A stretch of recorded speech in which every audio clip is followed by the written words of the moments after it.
Ancaman PA212 bakal demo lagi bila Menak Yakut tak lekas diproses hukum. Kami alumni 212 akan tetap turun mengawal dan memastikan sampai kapanpun agar ini tetap harus diproses. Urusan presiden mau pecat, mau mundurkan urusan presiden urusan kita. Yang kita perjuangkan harus diproses secara hukum. Tidak boleh ada penodaan agama di daerah ini. Anda jual agama, jujur, saya jijik lama-lama lihat muka Anda ini. Saya nggak ada melihat Anda tuh dari sisi keislaman sama sekali. Anda permainkan nih agama. Lepas tuh peci Anda, baju putih Anda. Jangan-jangan di dalam Anda ini ada iblis. Seandainya pemerintah tidak mencinta rakyat, inilah saatnya Soeharto. Tangkap pengkhianat agama, tangkap perusak Pancasila, dan jangan dulu ada yang bertahan. Ini sama seperti dulu pada saat Ahok keselio lidah di Pulau Seribu digunakan sebagai amunisi untuk menyerang pemerintah dengan mengatasnamakan Ahok. Ini sama.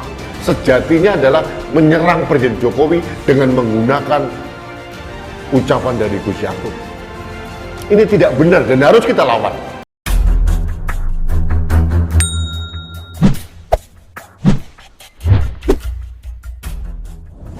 Bagi PA212, Menak Yakut Khalil Qomas telah melakukan penistaan agama karena menganalogikan azan dengan gonggongan anjing. Oleh karena itu, mereka ngotot agar polisi lekas menangkap Menak Yakut apalagi laporan sudah dimasukkan. Bila polisi tak segera bertindak, PA212 mengancam akan menggelar aksi demo, tepatnya di Barreskrim Polri. Mereka memastikan tidak bakal membiarkan penista agama bebas berkeliaran. Kita tunggu sampai Jumat depan. Kalau tidak ada proses yang dijalankan oleh pihak kepolisian, saya pastikan Jumat depan kita akan turun menggelar aksi demo. Selamat menambahkan, PA212 tak mau siapapun melecehkan agama di negeri ini, sekalipun itu seorang menteri. PA212 merupakan bekas orang-orang yang berdemo Ahok di Monas pada 2 Desember 2016 lalu. Mereka kala itu menuntut agar mantan Gubernur DKI Jakarta itu dijebloskan ke penjara dengan alasan telah melakukan penistaan agama.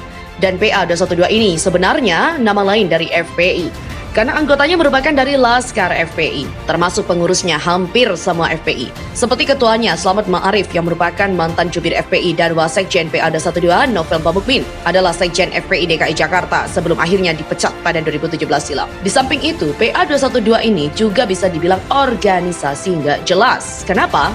Karena yang pertama, yang namanya alumni itu kan identik dengan sekolah atau kampus seperti alumni SMAS Kanisius Jakarta yang anggotanya banyak menjadi pejabat, diantaranya Erlangga Hartarto, Menko Perekonomian dan juga Bambang Susanto, mantan wakil Menteri Perhubungan. Begitupun dengan keluarga alumni Universitas Gadjah Mada atau Kagama yang ketuanya adalah Ganjar Pranowo. Sementara yang ini alumni pendemo. Selama ini, baru pertama para pendemo yang tidak pernah diwisuda atau tamat sekolah tiba-tiba bikin alumni. Kedua, yang namanya organisasi bentuknya harus jelas, apakah ormas, yayasan, ataupun parpol. Sedangkan PA212 ini mau disebut ormas tapi kerjaannya sama seperti kader partai, mengusung capres, terlibat aktif mendukung Prabowo di Pilpres 2019, hingga salah seorang anggotanya Novel Bamukmin mau menjadi cawapres. Mau disebut partai ya juga salah, meskipun beberapa anggotanya berlagak bak politisi banget. Karena kalau partai itu jelas ya, terdaftar di Kemenkumham, serta memiliki pengurus di setiap kabupaten atau kota yang ada dan terlibat aktif di pemilu, nggak cuma jadi tim ses doang. Artinya apa? PA212 ini tidak ubahnya seperti gerombolan karena bukan ormas, yayasan bukan, parpol juga bukan. Dan uniknya, PA212 ini diisi oleh orang-orang yang nggak ada kerjaan alias pengangguran. Terbukti, yang mereka lakukan hanya demo melulu, nggak ada yang lain. Demo Save Rohingya, demo Save Uyghur, demo tolak Omnibus Law, dan demo Save yang lain. Pokoknya, kalau dapat momentum pasti demo. Nggak peduli anak istri di rumah mau makan apa. Yang penting ikut demo dan dapat nasi bungkus sayur jengkol. Lalu apa hasil mereka demo berkali-kali itu? Presiden Cina Xi Jinping itu nggak akan mungkin mau mendengarkan Novel Bamukmin orasi soal Uyghur, apalagi dia nggak ngerti bahasa Indonesia. Begitupun dengan Panglima Militer Myanmar, Jenderal Min Aung Hlaing, nggak akan mau mendengarkan ocehan dari Al-Qaeda maupun Yusuf Martak soal Rohingya ini. Yang ada, demo-demo itu justru bikin jalan macet dan bikin citra Islam itu sebagai agama yang toleran serta rahmatan lil alamin jadi tercemar. Koplaknya lagi, PA212 ini nggak mengenal waktu dalam melakukan aksinya. Mereka nggak peduli dengan orang lain, terganggu atau tidak, mau patuh pada prokes atau tidak, yang penting demo dulu. Padahal Omikron kini lagi gencar-gencarnya menyebar luas loh. Dan meskipun dianggap memiliki gejala ringan, ya tetap aja bisa menimbulkan kematian. Teranyar, PA 212 menggelar demo di depan Kedubes India. Tuntutannya pun keren, yakni meminta agar muslim yang ada di India tidak didiskriminasi dan diperlakukan adil. Kita melihat pemerintah di sana yang harusnya melindungi segenap warganya malah abai. Bahkan terkesan pemerintah India dalam tanda kutip melegitimasi aksi-aksi kekerasan yang dilakukan oleh orang Hindu militan, kata Wakil Ketua Umum PA 212 Asep Syarifuddin. Yang ujung-ujungnya si Asep ini juga minta agar ada perwakilan PA 212 diterima masuk ke Dubes India.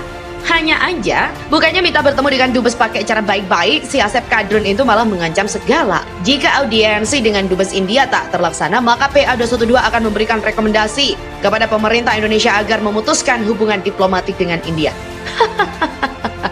Di samping itu, Asep juga akan merekomendasikan agar Dubes India itu segera diusir dari Jakarta. Kayak orang hebat aja si Asep ini ya. Mending dia aja deh yang jadi cawapres Anies menggantikan Novel Bamukmin.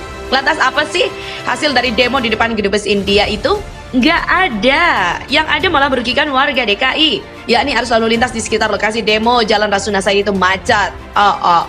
Nah, pasca demo ini, PA 212 siap-siap mau demo lagi. Lokasi yang menjadi sasaran mereka berikutnya pun sudah ditentukan, yakni kantor Kemenak. Yang oleh Novel Bamukmin, aksi ini merupakan aksi terhadap penistaan agama jilid 2. Atau dengan kata lain, mereka ingin mengahokkan Gus Yakut. Tapi sepertinya mereka lupa ya, kalau Gus Yakut itu adik kandung Ketua PBNU saat ini, Gus Yahya, dan Menak juga orang NU. Yang kita tahu sendiri bahwa NU merupakan ormas terbesar di Indonesia dengan anggota mencapai 91,2 juta. Artinya apa? Mau mengahokkan Gus Yakut, yaitu sama aja dengan berhadapan dengan orang NU. Emang situ pasukan nasi bungkus berani sama orang NU?